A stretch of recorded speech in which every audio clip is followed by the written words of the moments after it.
Good morning બાળકો, નમસ્તે. વિષય ગુજરાતી. આજે આપણે પુનરાવર્તન કરવાનું છે, આગળ જે શીખી ગયા છે એનું. બરાબર છે. નીચે આપેલા મૂળાક્ષર જોઈને લખો. અહીંયા આગળ મૂળાક્ષર આપેલા છે એને જોઈને સામેની બાજુ લખવાના છે. ચલો, આ શું છે? ઢ ઢગલાનો ઢ. તો આપણે લખવાનો ઢ ઢગલાનો ઢ. આ અણ બારનો અણ. તો લખવાનો અણ બારનો અણ.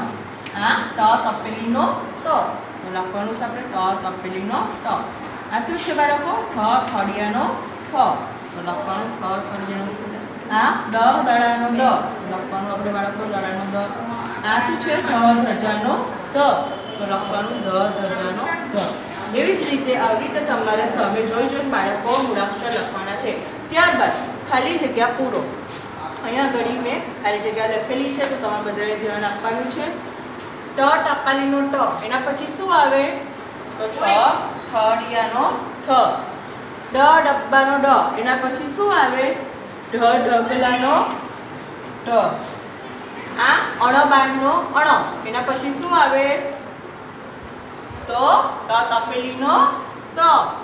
થ થળિયાનો થ. એના પછી શું આવે? તો દેખે તળાનો દ. અને એના પછી ધજાનો ધ. આવી રીતે બાળકો તમારે ખાલી જગ્યા બી લખવાની છે. ત્યારબાદ જોડકા જોડો. એક બાજુ મૂળાક્ષર લખેલા છે, એની સામેની બાજુ ક્યાં છે એને શોધીને આપણે જોડવાના છે. આ ઢગલાનો ઢ સામેની બાજુ ક્યાં છે? તો શોધીને જોડો. આ રહ્યો. અણબારનો અણ ક્યાં છે? આ રહ્યો. એને જોડો બાળકો. તપેલીનો ત ક્યાં છે? આ રહ્યો. એને જોડવાનું છે. થળિયાનો થ આ રહ્યો. દડાનો દ આ રહ્યો. અને ધજાનો ધ. આવી રીતે તમારે જોડકા બી લખવાના છે. ત્યારબાદ મૂળાક્ષર શોધો અને જોડો. અહીંયા આગળ વચ્ચે એક મૂળાક્ષર લખ્યું છે જે ગોળની અંદર, એની આજુબાજુમાં ક્યાં છે એને શોધો અને જોડો. તો વચ્ચે અણબારનું અણ છે. આજુબાજુમાં અણબારનું અણ ક્યાં છે એને શોધવાનું છે બાળકો. ચલો, જ્યાં બધાનું અહીંયા આ છે અણબારનું અણ હ. તો એના રીતે જોડો. આ છે ના. આ છે ના.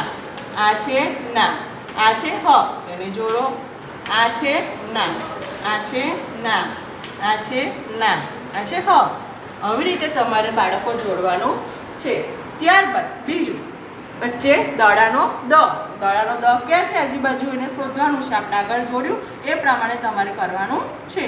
આ છે ના. તો ખડિયાનો ખ છે. આ છે ના. આ છે ના. આ છે હ. તેને જોડો. આ છે હ. અને જોડો. આ જ કરવાનું. આ છે ના. આ છે હ. એને જોડો. આ છે ના. આ છે ના. આ છે હ. આવી રીતે બાળકો તમારે જોડવાનું છે. તમારે બાળકો મૂળાક્ષર જોઈ લખવાના, ખાલી જગ્યા જોડકા અને મૂળાક્ષર શોધો અને જોડો. આ બધી જ વસ્તુ તમારે તમારી નોટબુકમાં લખવાનું છે. આજનું આપણું HW છે. CW મુજબ HW 2 વાર. આવી રીતે બાળકો તમારે બધા 2 વાર લખવાનું છે. Bye bye.